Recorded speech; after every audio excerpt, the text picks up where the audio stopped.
8장 6절부터 9장 21절 일곱 나팔 불임을 통한 세상나라 심판과 예수님 나라. 그럼 본문에 들어가기 전에 먼저 본문 8장 6절부터 9장 21절의 전체적인 개요에 대해서 살펴보겠습니다. 8장 6절부터 9장 21절은 15장 1절부터 16장 21절에 나타나 있는 대접 소돔을 통한 세상 심판과 병행관계를 이루는 사실을 볼 수 있습니다. 자, 그래서 도표를 보시게 되면 나팔 불임을 통해서 보여주는 세상 심판은 시작의 관점이고, 대접 소돔을 통해서 세상 심판하는 모습은 완성의 관점에서 이루어진다는 사실을 보여주는데요.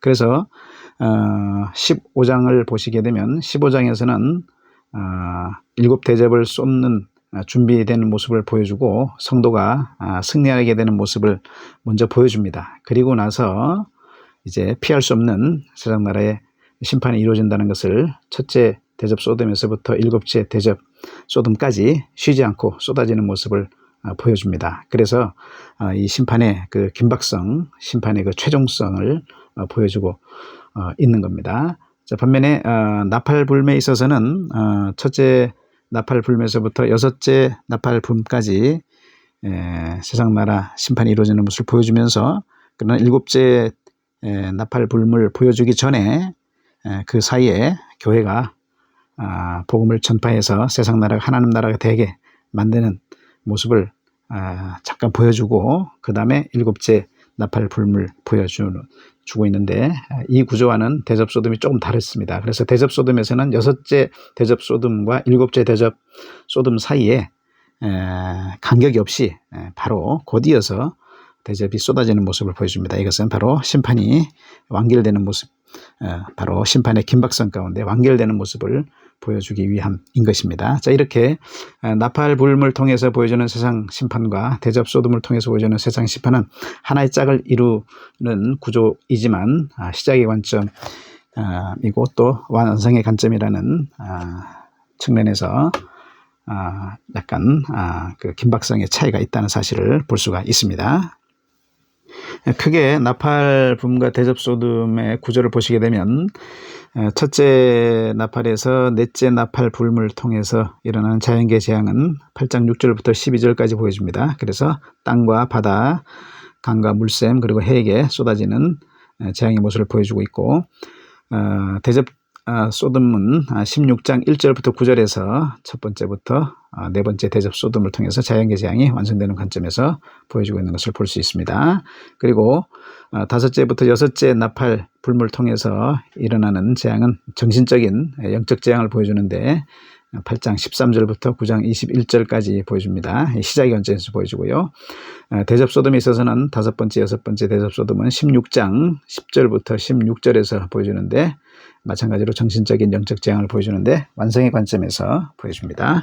그리고 일곱째 이제 재앙이 있어서는 일곱째 나팔 불임을 통해서 주님이 재림하셔서 마지막 재앙을 이루시는 모습은 11장 14절에서 15절 상반절 19절에서 보여주고, 대접 소돔에서는 16장 17절부터 21절에서 일곱째 대접 소돔을 통한 주님의 재림과 마지막 재앙의 모습을 보여주고 있는 것을 볼 수가 있습니다. 8장 6절부터 9장 21절의 그 나팔 불임의 재앙과 16장에 나타난 대접 소돔의 재앙은요, 각 순번끼리의 연결이 불신자들을 향한 그 재앙 성취의 시작과 완성이라는 관점에서 한 짝을 이룹니다. 앞에서 말씀드린 것처럼. 그래서 첫째 나팔과 첫째 대접이 연결되어 있고, 또 둘째 나팔이 또 둘째 대접과 연결되는 식으로 이렇게 한 짝을 이루는데, 불신자들을 향한 재앙이 성취되는 시작의 관점에서 또 완성의 관점에서 보여주고 있다라는 사실입니다. 그래서 이것은 전복음 시대, 정확하게는 전 역사 시대인데요. 이 전복음 시대에 일어나는 재앙이라는 사실을 그래서 보여줍니다. 그래서 나팔 불임이 일어나고 그 시간 이후에 대접 소돔이 이루어지는 게 아니고 둘 다 똑같이 전 복음 시대에 일어나는 재앙입니다. 근데 다만 나팔 불임에서는 재앙이 시작된다는 관점에서 경고의 의미를 좀 더 부각시키면서 보여주는 것이고, 대접 소돔은 그 재앙이 완성된다는 관점에서 보여주는 차이가 있을 뿐입니다. 이것은 인땜에 있어서도 마찬가지였습니다. 인땜도 교회 구원이 복음시대, 전 복음시대에 일어나는 것을 보여주는 관점에서 보여줬었죠. 그러니까 인댐도 또 나팔붐과 대접소돔도 똑같이 시기적으로는 전 복음시대에 일어나는 것을 보여주고 있는 것이고, 다만 관점의 차이만 달리해서 보여주는 것뿐입니다. 자, 이렇게 나팔붐과 이 대접 소돔의 재앙은 이렇게 전 복음 시대에 일어나는 재앙인 것을 보여주는데, 그러면서 7번의 그 나팔붐과 이 대접 소돔은 각각 종말을 향해서 나아가는 모습을 보여줍니다. 그렇기 때문에 갈수록 이제 마지막 7번째 주님의 재림 때가 되기 때문에 갈수록 재앙의 강도가 강해지고 심화되다가 이제 최후 심판 단계에 집중한다는 사실을 보여줍니다. 자, 이렇게 이 나팔 대접 재앙은 다 출애굽 그 재앙을 모형으로 구성이 되어 있고, 그래서 재앙의 영역이 점차 확대된다는 사실을 보여줍니다. 보시면 첫 번째부터 네 번째까지는 땅과 바다, 그리고 강, 물샘, 그 다음에 천체 영역에 일어나는 재앙을 보여주는데, 자, 이것은 바로 불신자들이 그 우상 숭배 때문에 바로 이 재앙이 임한다는 사실을 보여줍니다. 그리고 다섯째에 있어서는 악인들의 그 영역에 재앙이 임하는 모습을 보여주는데, 이것은 바로 회개하지 않는 그 완고함 때문에 재앙이 일어난다는 사실을 보여주고 있고, 여섯 번째에 있어서는 귀신의 영향이 미친 그 유브라데 강 영역에 재앙이 미치는 모습을 보여줍니다. 이것은 바로 성도에 대한 박해 때문에 이 재앙이 미친다는 사실을 보여줍니다. 그리고 일곱 번째에서는 공중권세 잡은 사탄의 그 통치권 아래에 있는 온 세상 영역에 재앙이 임하는 모습을 보여주는데, 바로 이러한 그 재앙의 영역이 점차 확장되는 모습을 보여주고 있는 것은 바로 온 세상의 주권자가 하나님과 어린 양이시다 하는 사실을 보여줍니다. 이렇게 나팔 대접 재앙은 그 재앙의 영역이 점차 확대됨을 보여줍니다. 자, 그러면서 또 이 나팔 불문 비유적 진술에 의해서 사람들에게 간접적으로 영향을 미치는 측면에 치중해서 묘사를 합니다. 반면에 대접 소돔은 사람들에게 직접적으로 영향을 미치는 측면에 치중해서 묘사하고 있습니다. 이렇게 비유적 진술에 의해서 간접적 영향을 보여준다는 것은 첫째 나팔에서부터 넷째 나팔 붐 그 재앙에서 선명하게 나타납니다. 물론 다섯 번째에서부터 일곱째 나팔 재앙에서도 나타납니다. 왜냐하면 거기 보면 다섯째, 일곱째 나팔 재앙이 악인들에게 직접적으로 새 화가 임한다고 말하고 있기 때문에 그렇습니다. 자, 그래서 바로 이 목적을 위해서 주님은 반복적으로 환상을 계시하시는 겁니다. 그래서 계시가 계속 반복되면서 바로 세상을 향한 재앙이 갈수록 더 완성된다는 사실을 보여줍니다. 자, 이렇게 7번의 그 나팔 대접 재앙은 각각의 재앙들을 순번끼리 짝을 이루어서 종말을 향한 그 재앙의 과정을 주제별로 묶어서 보여주는 것이기 때문에 평면적인 관점에서 봐서는 안 된다는 겁니다. 입체적 관점에서 다각적으로 봐야 된다는 겁니다. 나팔 대접 재앙은 장별로 이렇게 따로 나눠져 있어도 병행적 관계 속에서 살펴야 되는 겁니다. 구약의 경우에 보면 나팔 불문 원수 심판을 위한 그 전쟁을 선포할 때, 그리고 그래서 전쟁을 소집할 때, 그리고 진영이 출발하게 될 때, 그리고 또 희년을 알릴 때 이 나팔을 불게 되는데, 이처럼 어떤 일의 시작을 알릴 때 나팔을 부는 것을 보게 됩니다. 계시록에서는 이 나팔 소리가 바로 두 가지 의미로 나타나는데요. 교회를 향해서는 승리와 구원을 위한 바로 메시아 전쟁을 선포하시고 시작하셨다 하는 이 종말론적인 기쁨을 알리는 그런 상징적인 의미로 쓰입니다. 하나는 1장 10절이나 4장 1절의 경우 그렇죠. 그러나 또 한 경우는 대적자들을 향해서는 그들이 이제 하나님의 진노로 심판을 위해서 메시아 전쟁을 선포하고 시작하셨다고 하는 종말론적인 경고를 알리는 그런 상징적인 의미로도 사용되고 있다는 사실입니다. 그래서 여기 분다는 말은 단순한 회개의 경종을 울리는 정도로 그치는 것이 아니고 세상 심판이 시작되었다는 사실을 보여줍니다. 자, 하지만 이 7 나팔 불물 향하여 갈수록 심판이 점차 강화되고 완성됨을 보여줍니다. 자, 따라서 나팔 불문 심판이 시작되었음을 경고하는 데 초점을 두지만 경고를 무시하고 회개하지 아니하면 최종 심판에 도달하게 된다 하는 사실도 경고한다라고 할 수가 있겠습니다.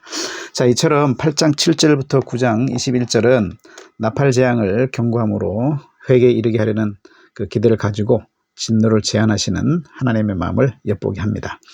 하지만 8장 7절부터 9장 21절이 궁극적으로 소수만이 회개에 이르고 다수는 경고를 받아들이지 않는다는 그 사실을 보여주는데, 이 사실은 바로 나팔 재앙의 1차적인 목적이 우상 숭배와 성도를 박해하는 것, 그리고 그들의 불신자들의 완악함에 대한 심판이 있음을 잘 보여줍니다. 이것은 대접 재앙에 있어서도 마찬가지입니다.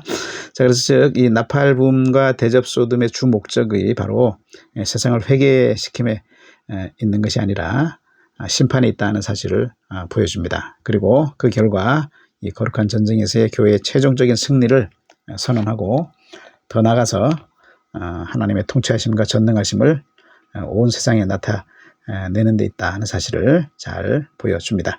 자, 이런 의미에서 볼 때 나팔 불문, 하나님과 그의 교회를 대적하는 세상에 대한 하나님의 전쟁 선포와 심판을 시작하셨다 하는 사실을 보여주는 것이라고 할 수 있고, 그 결과 거룩한 전쟁에서의 교회의 최종적인 승리와 그로 인해서 하나님의 통치하심과 전능하심에 대한 선언이 이루어지게 된다는 사실을 바라보게 하는 것이라고 말할 수가 있겠습니다. 자, 그럼 앞에 우리 첫 번째 도표에서 살펴봤듯이 첫 번째서부터 네 번째까지의 재앙과 다섯 번째서부터 일곱 번째까지의 재앙으로 한번 나눠서 생각해 보겠습니다. 먼저 첫 번째부터 네 번째까지의 나팔 붐, 이것은 자연적, 육체적 중심의 재앙을 보여줍니다. 그래서 자연계와 생물계, 불신자들의 육체에 직접적으로 영향을 미치는 모습을 볼 수 있습니다. 물론 정신적인 영적 영역에도 간접적으로 영향을 미칩니다. 육체적인 영향은 정신과 영에도 영향을 미치기 때문에 그렇죠. 이 재앙은 표면적으로는 성도들에게도 나타납니다. 성도들도 불신자들과 함께 세상에 살기 때문에 그렇죠. 그래서 이 재앙으로 인해서 교회 내의 그 거짓 신자들도 환난과 핍박을 만날 때, 또 궁핍을 겪을 때, 재난 겪을 때 짐승의 이름을 받고 표를 받아서 화를 자초하게 되는 면이 있다는 사실을 보여주는 겁니다. 자, 그렇지만 참된 성도들에게는 성화의 방편으로 역사되게 하시기 때문에 화가 아니라 복이 됩니다. 자, 그래서 첫 번째 나팔 불매에서 네 번째 나팔 불매 경우에 직접적으로 화라는 말을 사용하지 않는 겁니다. 복이 되는 측면도 있고 화가 되는 측면도 있기 때문에 그런 것이죠. 자, 이렇게 또 화라는 말을 직접 사용하지 않는 또 다른 이유는 뭐냐면, 그 다수의 불신자들이나 거짓 신자들에게는 화가 되지만 소수의 또 회개하는 불신자들한테는 복으로 작용하는 측면이 있기 때문에 그렇습니다. 10장 1절부터 11장 13절에 보면 불신자들의 회개를 기대하면서 교회에게 복음 전파를 명령하시는 모습을 보여주는데, 그 명령을 따라서 교회가 복음을 전파해서 세상 나라가 하나님 나라가 되는 모습을 보여주기 때문에 그렇습니다. 자, 이와 같이 첫 번째에서 네 번째 나팔 불문, 표면적으로는 재앙의 모습으로 나타나지만 이면적으로는 받아들이는 자의 반응에 따라서 재앙이 될 수도 있고 복이 될 수 있다는 양면성이 있다는 사실을 보여주는 것입니다. 한편 첫 번째에서 네 번째 재앙에 있어서 대접 재앙은 나팔 재앙과 성격이 다릅니다.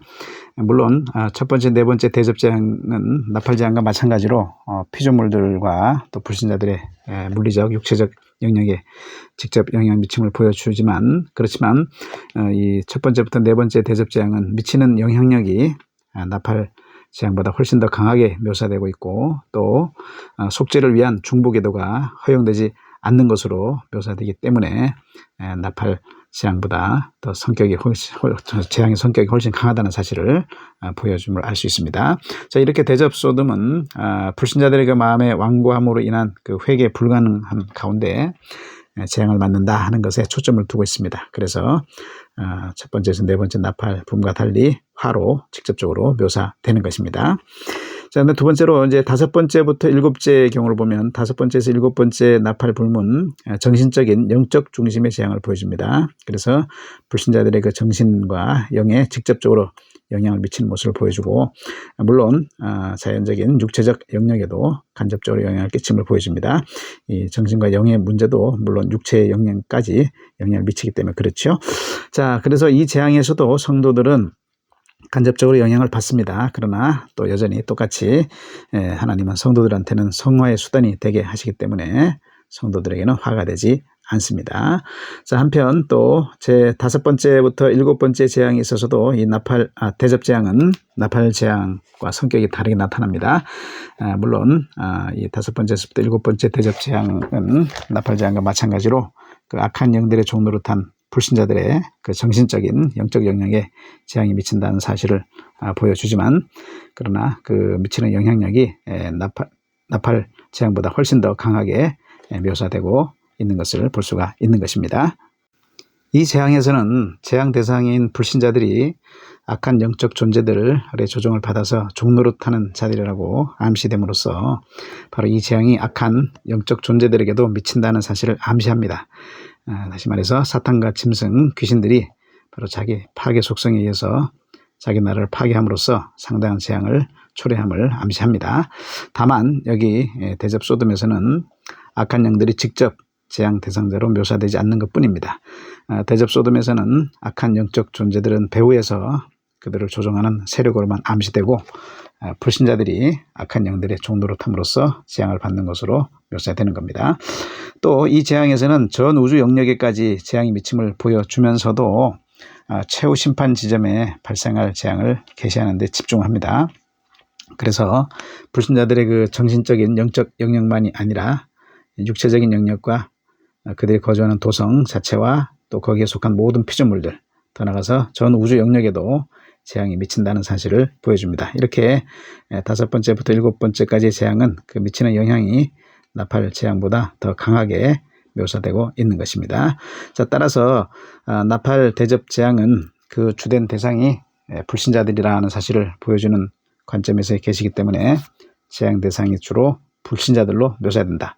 그러면서도 그들이 거주하는 도성과 거기에 속한 피조물들, 더 나아가서 전 우주 영역도 재앙의 대상으로 묘사된다는 사실을 알 수 있습니다. 그리고 악한 영적 존재들에 대한 재앙은 간접적으로 암시되고 있다는 사실을 알 수가 있습니다. 이 악한 영들에 대한 최종 심판의 모습이 직접 묘사되는 것은 19장 19절부터 20절, 20장 10절, 13절, 14절에서 볼 수 있습니다. 결론적으로 모든 나팔 대접 재앙의 직접적 대상은 불신자들, 그리고 교회 내의 거짓 신자들, 그리고 피조물들의 전 영역이 된다는 사실을 알 수 있고, 간접적인 대상은 사탄과 그의 추종 세력인 영적 존재들이다 사실을 알 수가 있습니다. 자, 여기서 특별히 나팔 대접 재앙의 그 주된 대상이 불신자들이다 하는 사실은 이 나팔 재앙 대상자와 대접 재앙 대상자의 밀접한 연관성에서 잘 드러납니다.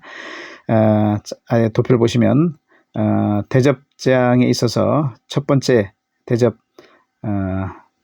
재앙 대상자는 짐승의 표를 받은 사람들과 그 우상에 경배하는 자들이라고 묘사되고, 또 두 번째, 세 번째 대접 재앙 대상자는 성도들과 선제들의 피를 흘린 자들이라고 묘사되고, 그다음에 네 번째 대접 재앙 대상자는 재앙 중에도 하나님의 이름을 비방하면서 회개하지 아니하는 자들이라고 묘사되고 있습니다.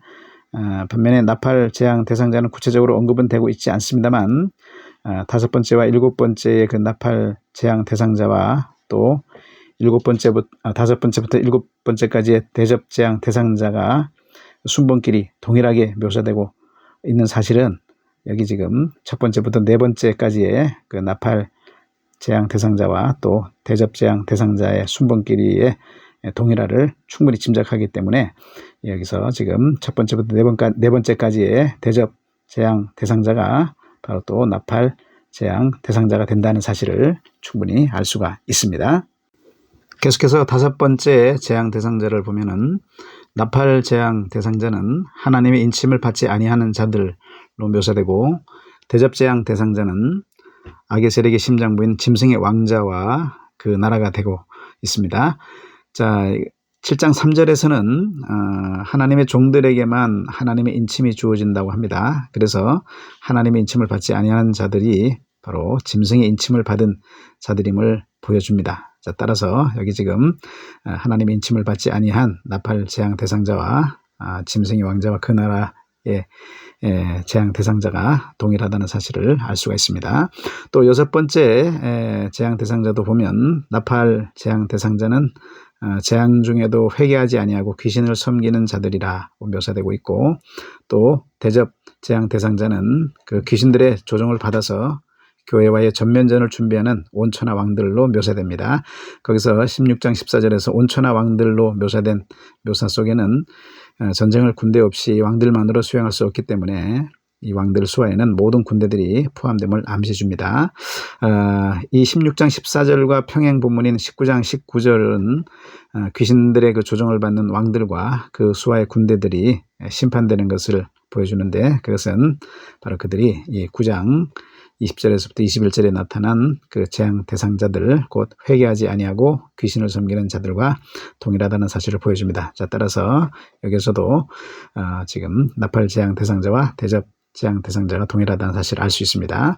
자, 그리고 7번째 재앙 대상자에 있어서도 나팔 재앙 대상자는 이방들, 곧 땅을 망하게 하는 자들로 묘사되고, 또 대접 재앙 대상자는 그 사탄의 통치를 받아서 맹렬한 진노의 포도주잔을 받는 큰 성 바벨론으로 묘사됩니다.